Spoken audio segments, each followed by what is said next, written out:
क्या कभी ऐसा लगा है कि हम रोज जो कुछ भी देखते सुनते हैं वो सिर्फ जानकारी नहीं है, बल्कि वो हमारे सोचने का तरीका, हमारे फैसले, यहाँ तक कि हमारी किस्मत तक तय कर रहा है। हमारी स्रोत सामग्री तो यही कहती है। तो चलिए आज इसी दिलचस्प सवाल की तह तक जाते हैं और समझते हैं कि ये सब हो कैसे रहा है। तो शुरुआत करते हैं एक बहुत ही बुनियादी सवाल से। आखिर आज हम जिस दुनिया में जी रहे हैं उसकी असली समस्या है क्या? मतलब दिक्कत कहाँ है? क्या ये जानकारी का सैलाब है जो चारों तरफ से हम पर बरस रहा है, या फिर मामला कुछ और ही है? और देखिए, यहीं पर हमारी स्रोत सामग्री एक बहुत बड़ी बात कहती है। समस्या इंफॉर्मेशन का ज्यादा होना नहीं है। नहीं, असली प्रॉब्लम है उस इंफॉर्मेशन की क्वालिटी। मतलब हम जो रोज रोज कंज्यूम कर रहे हैं वो है कैसा, अच्छा है या बुरा? अच्छा, आज की बात समझने के लिए ना हमें थोड़ा सा पीछे चलना होगा, अतीत में। हमारे स्रोत हमें वहीं ले जा रहे हैं। चलिए देखते हैं कि पहले के जमाने में जब ये इंटरनेट और मोबाइल नहीं थे, तब लोगों को, खासकर बच्चों को, ज्ञान और सही गलत की समझ मिलती कहाँ से थी। याद कीजिए, वो दिन थे जब ज्ञान मिलता था दादा दादी, नाना नानी की कहानियों से, है ना? उन कहानियों में नैतिकता होती थी, सच्ची और दिलचस्प घटनाएं होती थीं, बड़े बड़े महापुरुषों के जीवन के किस्से सुनाए जाते थे। स्कूलों में भी श्रवण कुमार, प्रहलाद और नचिकेता जैसे किरदारों पर नाटक होते थे। मतलब ये एक ऐसी परवरिश थी जिसकी नींव में ही आदर्श और मूल्य थे। और इसका असर क्या होता था? जाहिर है, बहुत गहरा। स्रोत के मुताबिक इसी तरह की जानकारी से मन में नई नई संभावनाएं के बीज पड़ते थे। जिंदगी के लिए बड़े लक्ष्य तय होते थे और ऊंचे आदर्शों की एक ऐसी मजबूत बुनियाद बनती थी जो आसानी से हिलती नहीं थी। तो ये तो हुई अतीत की बात। अब एक लंबी छलांग लगाते हैं और सीधे आज के दौर में आते हैं, जहां जानकारी का पूरा माहौल भाई बिल्कुल बदल चुका है। ये एक अलग ही दुनिया है ना?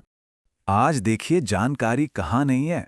2400 घंटे, सातों दिन इंटरनेट चालू है, टीवी पर खबरें चल रही हैं, हाथ में मोबाइल है जिसमें सोशल मीडिया की रील्स खत्म ही नहीं होती, और यूट्यूब तो है ही। मतलब इंफॉर्मेशन का एक समुंदर है जिसमें हम सब डूबे हुए हैं। लेकिन एक मिनट, इस समंदर में मिल क्या रहा है? सोर्स का कहना है कि आज हमें जो परोसा जा रहा है वो एक तरह का नेगेटिव इंफॉर्मेशन डाइट है। आप देखिए, हर तरफ क्या है? अपराध की खबरें, नेगेटिव न्यूज़, हमले, एक्सीडेंट, आतंकवाद, हिंसा, मर्डर, बस यही सब। और हम लगातार यही सब कुछ अपने अंदर ले रहे हैं। तो सवाल ये उठता है कि इस नेगेटिव डाइट का असर क्या होता है? जब लगातार ऐसी ही जानकारी दिमाग में जाती है, तो हमारे सोचने का, दुनिया को देखने का तरीका कैसे बदल जाता है? चलिए इसी को समझते हैं। देखिए, प्रोसेस बहुत ही सिंपल है। इसे 3 स्टेप्स में समझ सकते हैं। पहला, हम कोई जानकारी देखते हैं, सुनते हैं। दूसरा, उस जानकारी के आधार पर हमारे दिमाग में विचार बनते हैं। और तीसरा, धीरे धीरे यही सारे विचार मिलकर दुनिया को लेकर हमारा एक नज़रिया, एक पर्सपेक्टिव बना देते हैं।